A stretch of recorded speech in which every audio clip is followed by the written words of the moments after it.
بسم اللہ الرحمن الرحیم نحمده ونصلي على رسوله الكريم اما بعد اعوذ باللہ من الشیطان الرجیم بسم اللہ الرحمن الرحیم لقد جاءكم رسول من انفسكم عزیز علیہ ما عنتم حریص علیکم بالمؤمنین رؤوف رحیم صدق اللہ مولانا العظیم وبلغنا رسوله النبی الکریم ونحن على ذلك لمن الشاہدین والشاکرین والحمد للہ رب العالمین۔ ایک مرتبہ درود پاک پڑھ لیجیے۔ اللہم صلی علی سیدنا شفیعنا حبیبنا مولانا محمد بارک وسلم صلو علیہ صلاۃ و سلام علیک یا رسول اللہ صلی اللہ تعالی علیہ وسلم۔ ربیع الاول امیدوں کی دنیا ساتھ لے آیا۔ ربیع الاول امیدوں کی دنیا ساتھ لے آیا، دعاؤں کی قبولیت کو ہاتھوں ہاتھ لے آیا۔ خدا نے ناخدائی کی خود انسانی سفینے کی، خدا نے ناخدائی کی خود انسانی سفینے کی، رحمت بن کے آئی 12ویں شب اس مہینے کی۔ ازل کے روز جس کی دھوم تھی وہ آج کی شب ہے، جو قسمت کے لیے مقصود تھی وہ آج کی شب ہے۔ جہاں میں صبح جشن عید کا سامان ہوتا تھا، ادھر شیطان کتنا اپنی ناکامی پہ روتا تھا۔ بہر سو نغمہ صلی علی گوجا فضاؤں میں، خوشی نے زندگی کی روح دوڑا دی ہواؤں میں۔ فرشتوں کی سلامی دینے والی فوج کہتی تھی، جناب آمنہ سنتی تھی تو یہ آواز آتی تھی، مبارک ہو کہ فخر انبیاء تشریف لے آئے، مبارک ہو حبیب کبریا تشریف لے آئے۔ حمد و صلات کے بعد قرآن مجید فرقان حمید سورہ توبہ کی آیت نمبر 128 تلاوت کرنے کا شرف حاصل کیا۔ قبل اس کے کہ تلاوت کردہ آیت قرآنی کے تحت عرض کیا جائے، اللہ تعالیٰ سے دعا ہے کہ وہ اپنے محبوب صلی اللہ تعالیٰ علیہ وسلم کے صدقے و طفیل مجھے حق کہنے کی توفیق عطا فرمائے، اور ہم تمام مسلمانوں کو حق کو سن کر حق قبول کرنے اور اس پر عمل کرنے کی توفیق عطا فرمائے، آمین۔ آج کی اپنی گفتگو میں نبی پاک صلی اللہ تعالی علیہ وسلم کے میلاد پاک کے حوالے سے کچھ باتیں پیش کروں گا۔ نبی پاک صلی اللہ تعالی علیہ وسلم کو اللہ تعالی نے عالی مرتبت بنا کر دنیا میں بھیجا، اور اس قدر بلندی عطا فرمائی کہ ان کی حقیقت کو رب تبارک و تعالیٰ کے سوا کوئی نہیں جانتا۔ کائنات کو بھی بنایا تو صرف اور صرف اپنے محبوب صلی اللہ تعالی علیہ وسلم کی خاطر بنایا۔ مخلوق کو بھی پیدا کیا تو صرف اس لیے کہ ان کو بھی محبوب خدا صلی اللہ تعالی علیہ وسلم کی فضیلت معلوم ہو جائے۔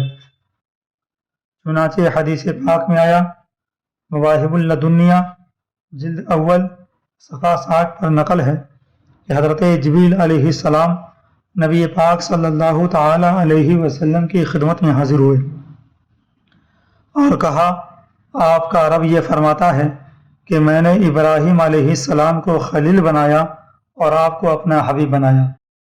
میں نے آپ سے بڑھ کر کسی کو مکرم پیدا نہیں کیا۔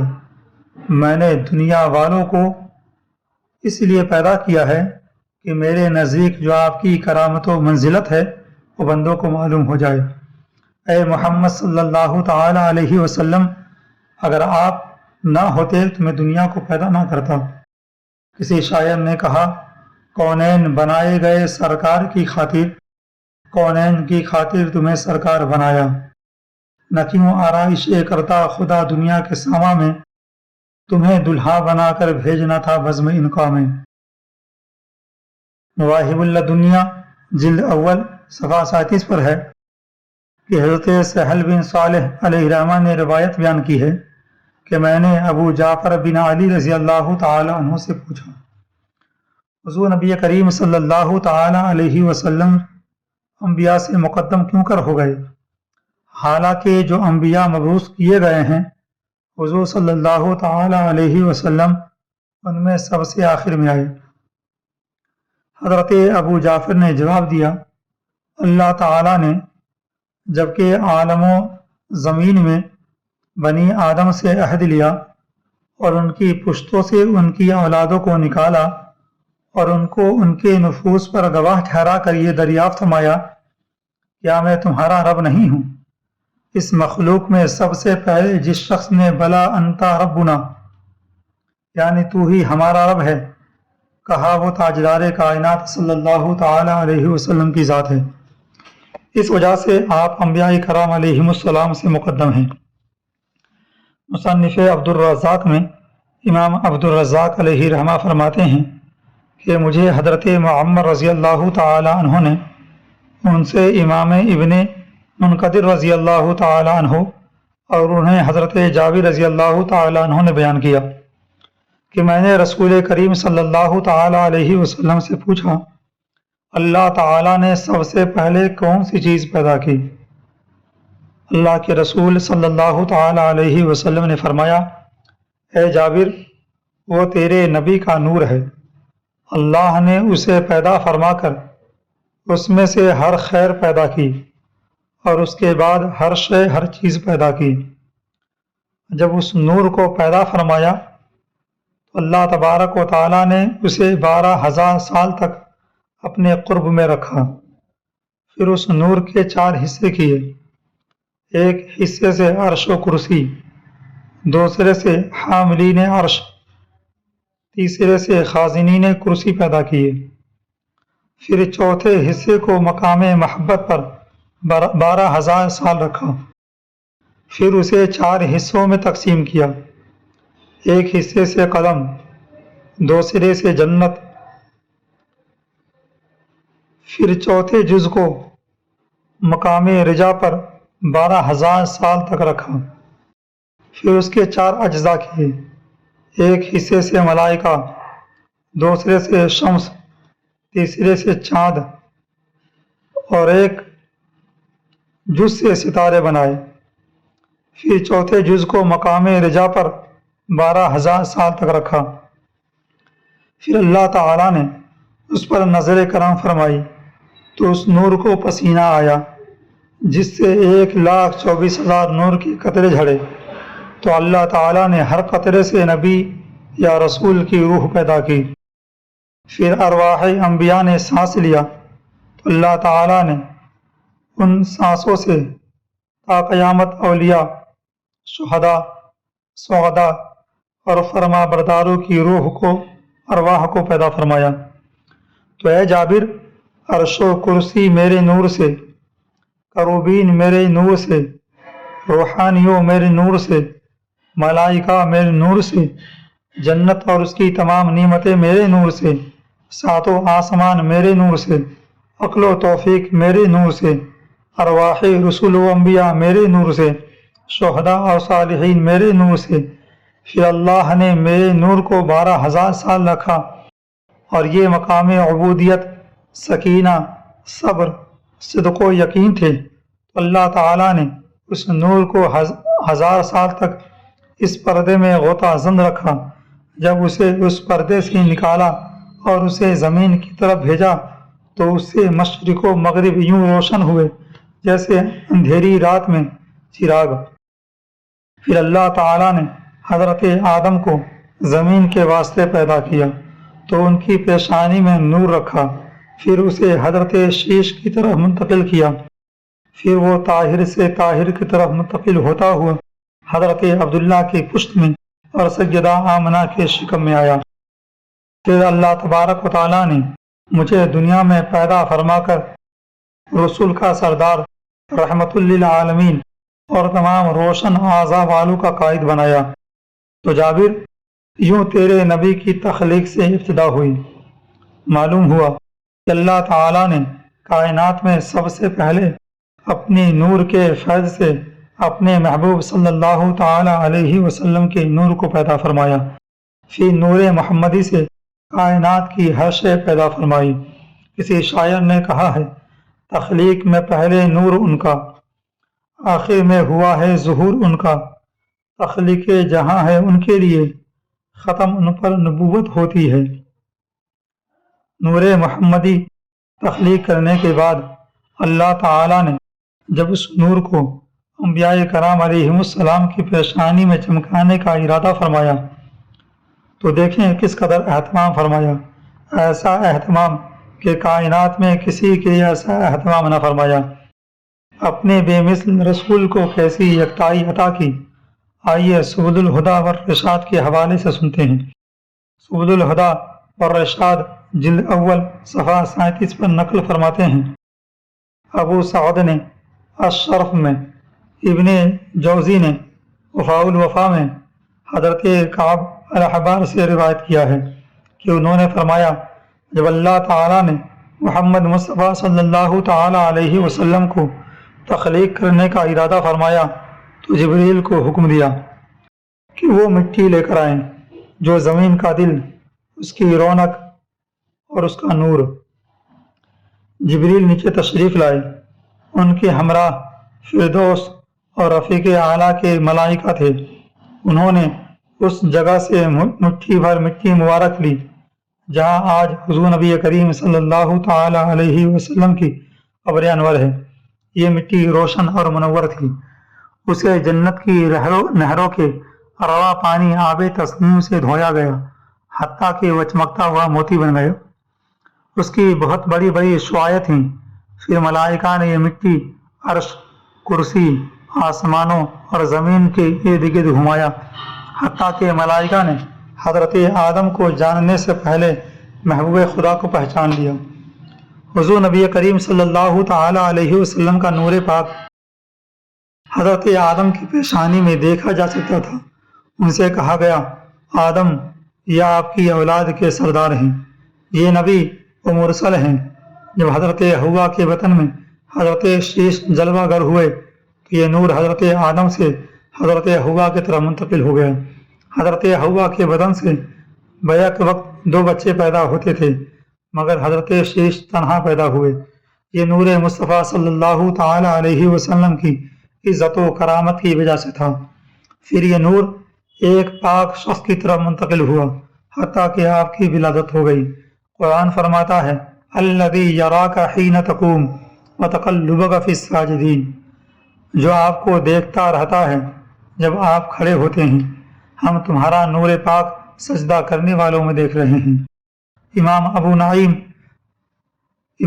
نعیم نے ابن عباس سے ان آیات کا مفہوم نقل کیا ہے کہ تقلب سے مراد حضور نبی کریم صلی اللہ تعالی علیہ وسلم کا نور ہے، جو یکے بعد دیگرے آپ کے آبا و اجداد کی پشتوں سے منتقل ہوتا ہوا سیدہ آمنہ کے وطن اور حضرت عبداللہ کی پیشانی میں چمکا۔ حضرت عبداللہ کی پیشانی میں نور مصطفیٰ صلی اللہ تعالی علیہ وسلم کے تعلق سے سبل الہدیٰ والرشاد جلد اول صفحہ 284 پر ہے۔ ابن عساکر نے حضرت ابن عباس رضی اللہ تعالی عنہ سے روایت کیا ہے کہ جب حضرت عبد المطلب اپنی نور نظر حضرت عبداللہ کو نکاح کے لیے لے کر نکلے تو ایک کاہنہ کے پاس سے گزرے جس کا نام فاطمہ تھا۔ اس نے کتابیں پڑھ رکھی تھیں۔ اس نے حضرت عبداللہ کے چہرے پر نور نبوت دیکھ لیا تھا۔ اس نے کہا، اے نوجوان، مجھ سے نکاح کر لو، تمہیں 100 اونٹ دوں گی۔ حضرت عبداللہ چلے گئے اور حضرت آمنہ سے نکاح کر لیا۔ کچھ دنوں بعد آپ وہاں سے گزرے اور اس عورت سے کہا، کیا مجھ سے نکاح کرے گی؟ اس نے کہا، میں نے تمہاری پیشانی میں نور دیکھا تھا، اب وہ نور نظر نہیں آ رہا۔ حضرت عبداللہ نے اسے بتایا کہ میں نے نکاح کر لیا ہے۔ اس نے کہا، چلے جاؤ، اپنی زوجہ کو بتا دو کہ ان کے شکم مبارک میں روئے زمین کی بہترین ذات جلوہ گر ہو چکی ہے۔ خدا کی قسم، تمہارے پاس جو امانت تھی وہ حضرت آمنہ رضی اللہ تعالی عنہا نے لے لی ہے اور تمہیں علم تک نہیں۔ نعمت کبریٰ صفحہ 104 پر ہے کہ سیدہ آمنہ فرماتی ہیں جب نور محمدی میرے شکم میں جلوہ گر ہوا تو حمل کے پہلے مہینے جو کہ رجب کا مہینہ تھا میں اپنے گھر میں آرام کر رہی تھی کہ میں نے دیکھا ایک مرد جس کے چہرے سے آثار ملاحت اور جسم سے بہترین خوشبو نیز انوار و تجلیات ظاہر تھے، وہ مجھ سے کہنے لگا مرحبا یا محمد صلی اللہ تعالی علیہ وسلم۔ میں نے ان سے پوچھا آپ کون ہیں؟ تو ارشاد فرمایا میں ابو البشر آدم ہوں۔ میں نے پوچھا آپ کس لیے تشریف لائے ہیں؟ فرمایا اے آمنہ تمہیں مبارک ہو کہ تم سید البشر سے فیض یاب ہو۔ حضرت آمنہ فرماتی ہیں دوسرا مہینہ آیا تو اسی طرح ایک مرد کامل میرے خواب میں آئے اور کہنے لگے السلام علیک یا رسول اللہ۔ میں نے پوچھا آپ کون ہیں؟ فرمایا میں حضرت شیش ہوں۔ میں نے کہا آپ کیا چاہتے ہیں؟ فرمایا اے آمنہ تمہیں مبارک ہو کہ تم صاحب تعویل و حدیث سے فیض یاب ہو۔ جب تیسرا مہینہ آیا تو اسی طرح ایک شخص میرے خواب میں آئے اور کہنے لگے السلام علیک یا نبی اللہ۔ میں نے پوچھا آپ کون ہیں؟ فرمایا میں حضرت ادریس ہوں۔ میں نے پوچھا آپ کیا چاہتے ہیں؟ تو فرمایا اے آمنہ تمہیں مبارک ہو کہ تمہارے بطن میں نبی رئیس یعنی نبیوں کے سردار جلوہ گر ہیں۔ جب چوتھا مہینہ آیا تو اسی طرح ایک اور شخص میرے خواب میں آئے اور کہنے لگے السلام علیک یا حبیب اللہ۔ میں نے پوچھا آپ کون ہیں؟ فرمایا میں حضرت نوح ہوں۔ میں نے کہا آپ کیا چاہتے ہیں؟ فرمایا اے آمنہ تمہیں مبارک ہو کہ تمہارے وطن میں صاحب نصر و فتوح جلوہ گر ہیں۔ جب پانچواں مہینہ آیا تو اسی طرح ایک اور شخص میرے خواب میں آئے اور کہنے لگے السلام علیکہ یا صفوت اللہ۔ میں نے پوچھا آپ کون ہیں؟ فرمایا میں حضرت ہود ہوں۔ میں نے کہا آپ کیا چاہتے ہیں؟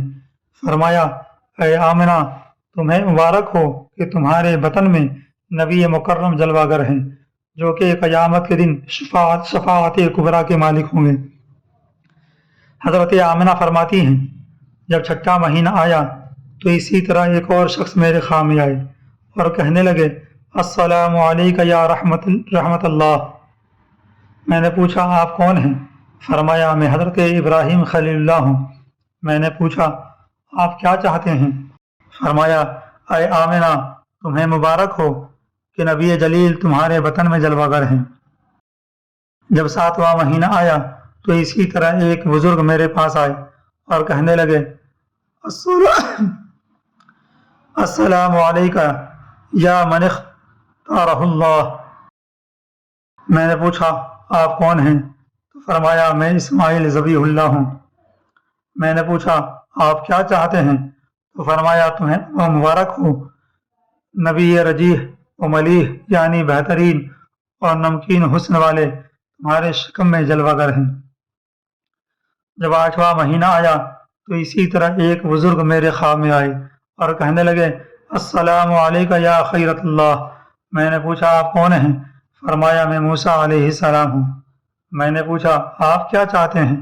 فرمایا تمہیں مبارک ہو وہ نبی معظم تمہارے شکم میں جلوہ گر ہیں جن پر قرآن نازل ہوگا۔ جب نواں مہینہ آیا تو اسی طرح ایک بزرگ میرے خواب میں تشریف لائے اور کہنے لگے السلام علیکہ خاتم رسول اللہ، آپ کے ظہور کا وقت مجھ سے قریب تر ہے۔ میں نے پوچھا آپ کون ہیں؟ فرمایا حضرت عیسیٰ ابن مریم۔ میں نے پوچھا آپ کیا چاہتے ہیں؟ فرمایا تمہیں مبارک ہو نبی مکرم اور رسول معظم تمہارے شکم میں جلوہ گر ہیں۔ اے آمنہ تم سے تمام تکالیف و مصائب دور ہو گئے۔